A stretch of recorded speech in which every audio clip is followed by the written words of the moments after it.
Picture चालू करो बे। 2-3 घटना का जिक्र कर रहा हूँ दीपिका जी, जो मीडिया में भी आया है।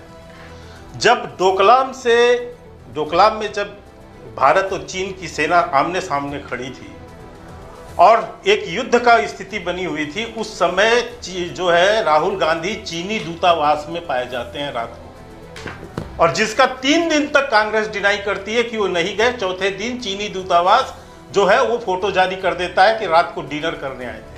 आज तक कांग्रेस ने नहीं बताया कि वो क्या करने गए थे। एक जवाब दिया था कि शायद वो जानकारी लेने गए थे, भारत के विदेश मंत्री से नहीं पूछ पा रहे थे, वो चीन के दूतावास में गए थे। सरकार में कौन है सर?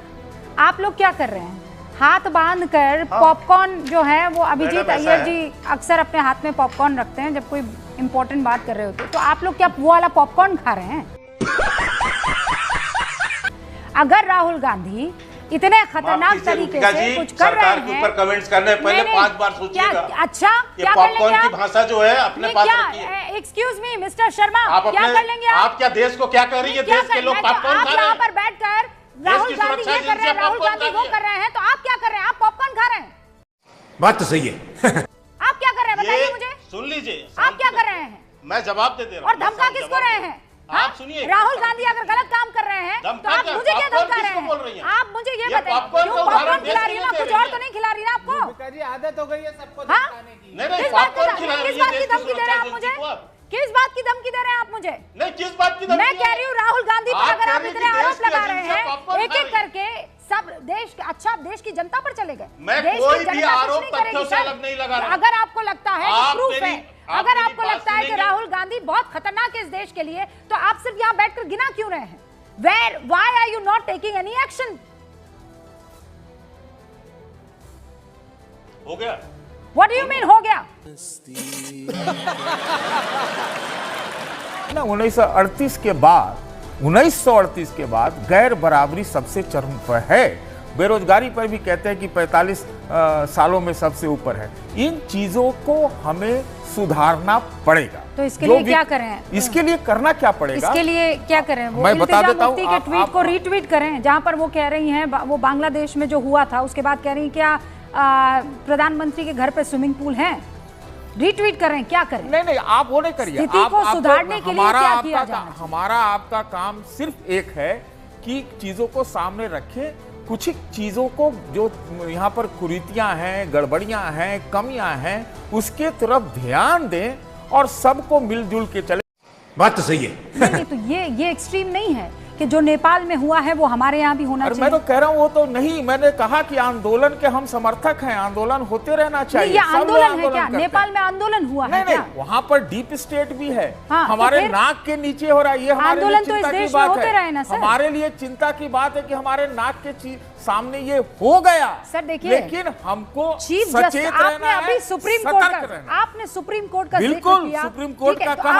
आपको पता है सुप्रीम कोर्ट की तरफ से टिप्पणी क्या हुई है? सीजेआई ने क्या कहा है? बीआर गवई ने चिंता व्यक्त करते हुए ये कहा है कि हमें अपने संविधान पर गर्व है। देखिए हमारे पड़ोसी देश में क्या हो रहा है। नेपाल में भी हमने हालात को देखा है, बांग्लादेश में भी इस तरह की स्थिति सामने आई है। तो संविधान में जो यकीन हम करता अपने संवैधानिक चीजों को मजबूत तो फिर करें ना, संवैधानिक तरीके से आगे बढ़िए ना, पैदा ना होने दे, कहीं कोई मैं भ्रांति पैदा ना होने दे। आंदोलन और खूनी क्रांति में एक फर्क होता है, मेरा भी यही मानना है।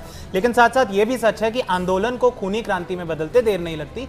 चाहे श्रीलंका हो, चाहे नेपाल हो, चाहे बांग्लादेश हो, तीनों में आंदोलन की तरह शुरू हुआ और खूनी क्रांति बन गई। जिस तरीके के विजुअल्स हमने देखे इन तीनों देशों से वो दर्दनाक हैं। और वो साथ साथ मेरा मानना यह है, भारत जो इस क्षेत्र का सबसे मजबूत देश रहा है, उसकी कूटनीति, भारत की सरकार की कूटनीति की विफलता, भारत की सरकार की सुरक्षा नीति की विफलता दिखाता है कि किस तरीके से हम अपने पड़ोस में वो स्थिरता नहीं ला पा रहे हैं, किस तरीके से हमारे पड़ोस में अस्थिरता और अराजकता फैल रही है। हमें दिल्ली में बैठ के, इंडिया में बैठ के क्या ये लग रहा है कि जब नेपाल में अस्थिरता में मोदी जी जाकर क्या कर ले? मुझे ये बताइए। मैं बताता हूं क्या कर सकते हैं। मैं बताता हूं। केपी ओली की रिस्पांसिबिलिटी प्रधानमंत्री नरेंद्र मोदी ले ले। रूबिका जी, केपी ओली की रिस्पांसिबिलिटी प्रधानमंत्री नरेंद्र मोदी नहीं लेंगे, लेकिन हमारे रीजन में, साउथ एशियन रीजन में, India has always played a big brotherly role. बड़े भाई के रूप में हम हमेशा रहे हैं। कहीं पर भी अस्थिरता हुई तो हमने उसमें हस्तक्षेप करा और उसे रोका। किस तरीके से पाकिस्तान की फौज ने 1970 में ईस्ट पाकिस्तान में बांग्ला भाषी लोगों के ऊपर अत्याचार करे, हमारी प्रधानमंत्री इंदिरा गांधी ने, हमारी फौज ने हस्तक्षेप करा, उस अत्याचार को रोका और पाकिस्तान के दो भेद कर दिए। बात तो सही है। मैं आपको जिस पार्टी का आप पक्ष रखते हैं उसी पार्टी के एक प्रवक्ता हैं, उस प्रवक्ता का एक ट्वीट आपको पढ़ के सुनाती हूं। विंग कमांडर अनुमा आचार्य रिटायर्ड हो चुकी हैं, पर वो ट्विटर पर लिखती हैं एक फोटो को, किसी चैनल की वो तस्वीर है जिसमें लिखा है नेपाल के वित्त मंत्री को सड़क पर दौड़ा दौड़ा कर पीटा गया। मैडम उसके ऊपर रिकॉर्ड करके लिखती है, ऐसे ही सोचने में आया कि साड़ी में दौड़ना मुश्किल हो सकता है। What is this? क्या है सर ये? Whatever this is, No, first you tell me what is this? Sari में दौड़ना मुश्किल हो सकता है। नेपाल के वित्त मंत्री को दौड़ा दौड़ा कर पीटा गया, ख्याल आ रहा है। What does that mean? Rubika जी, जिस प्रवक्ता की आप बात कर रही हैं वो वायुसेना में देश की सेना को सेवा दे चुकी है। अरे मैं उनके वायुसेना में सेवा की बात नहीं कर रही हूँ, मैं ट्विटर पर जो बात उन्होंने लिखी है उस पर नहीं करना चाहता। रूबिका जी, आप कहिए ना कि ये शर्मनाक है। नहीं, किस तरफ इशारा है? शर्मनाक मैं बताता हूँ क्या। कौन वित्त मंत्री साड़ी पहनता है? क्या है शर्मनाक ये है कि देश के नेता प्रतिपक्ष ने, नहीं आप लोगों की सरकार नहीं है, इसका मतलब ये नहीं है कि आप कुछ भी करने पहले बात पूरी करने दीजिए। देश की सरकार नहीं बोलने देती विपक्ष को, कम से कम मीडिया तो बोलने दे। अरे मैं बोलने दूंगी, इस पर जवाब तो दीजिए ना मुझे। आप चाहते हैं मोदी केपी ओली के रूबिका जी, आपको बात तो पूरी करने देनी पड़ेगी ना। अगर आप पैनल पे बुला के मेरे से एक सवाल पूछ रही हैं, सवाल का जवाब आपको बात पूरी करने दूंगी, लेकिन मेरे सवाल का जवाब दीजिए ना। भागिए मत सवाल का जवाब दे रहा हूँ। अब जब एक जवाब देने लगो, जो भी सवाल बदल पूछना दे, है, दूसरा सवाल पूछ लें। आपको काउंटर क्वेश्चन करना है, वो बैठे वहां के शर्मा, भारतीय जनता पार्टी के प्रवक्ता, आप कीजिएगा, लेकिन उससे पहले मेरे सवाल का आप जवाब दे दीजिए। नहीं, मैं आपके सवाल का ही जवाब दे रहा हूं कि किस तरीके से आपने एक मुद्दा उठाया कि चुनाव आयोग पे सवाल उठाए गए कांग्रेस पार्टी द्वारा और विपक्ष द्वारा।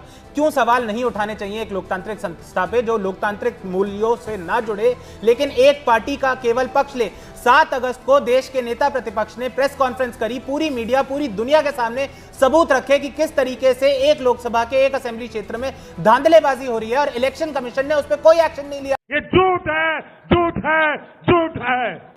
जजमेंट में, ऑर्डर में क्लियरली लिखा हुआ है, our order has nothing, speaks nothing on the merits of the allegations themselves. उन्होंने कहा है कि हम कोई टिप्पणी आरोपों पे नहीं कर रहे हैं, हम केवल इस याचिकाकर्ता की याचिका को खारिज कर रहे हैं क्योंकि ढंग से याचिका दायर नहीं करी गई। For all you know, BJP ने करी है। पूरी जिंदगी निकाल दीजिए, 99 आए तो नैतिक जीत, वहां वीपी ना चुना जाए तो नैतिक जीत, खारिज हो जाए सुप्रीम कोर्ट में आपकी ये पूरी की पूरी हाई कोर्ट में किसी और याचिका है तो भी आपकी नैतिक जीत। किसी और खुश रहिए सर इस नैतिक जीत में। मैडम एक गैर कंक्लूजन है इसके, आपकी ये पिटीशन, आपकी ये याचिका खारिज हो गई है। कांग्रेस की नहीं है, विपक्ष की नहीं है, जिसकी भी है। अरे बीजेपी की होगी, for all we know BJP की होगी। जिस तरीके के उल्टे सीधे गेम मोदी जी और अमित शाह खेलते आए हैं पिछले 40 साल। उन्होंने कहा देश के किसी भी सांसद को बाहर जाने से पहले ना स्पीकर की परमिशन लेनी होती है, इंटीमेशन देनी होती है। क्या प्रधानमंत्री जी ने जब बिना बताए अफगानिस्तान से अपना प्लेन पाकिस्तान में उतरवा दिया था पाकिस्तान के प्रधानमंत्री के साथ बिरयानी खाने के लिए? ये झूठ है, झूठ है, झूठ है। रूबिका जी, ये बहुत ही गंभीर विषय है।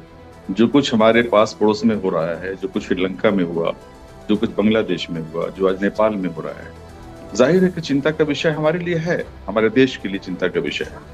हम चारों तरफ से इन्हीं देशों से घिरे हुए हैं।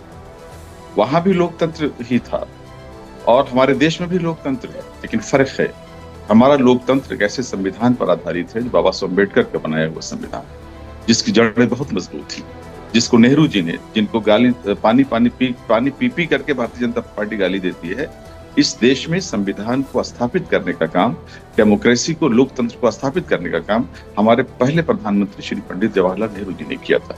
और जाहिर है कि हमारी जड़ें बहुत मजबूत हैं हमारे लोकतंत्र की। हम नेपाल नहीं है, हम बांग्लादेश नहीं, हम श्रीलंका नहीं है। हम जानते हैं कि डेमोक्रेसी क्या होती है और डेमोक्रेसी में जनता के अधिकार क्या होते हैं। लेकिन चिंता का विषय इसलिए है कि सरकारें अगर सरकारें लोकतांत्रिक मूल्यों का हनन करेंगी, जनता के लोकतांत्रिक अधिकारों का हनन करेंगी, तो जाहिर है कि जनता में आक्रोश होगा और जनता अपने आक्रोश को लेकर सड़कों पर उतरेगी। शाबाश बेटा।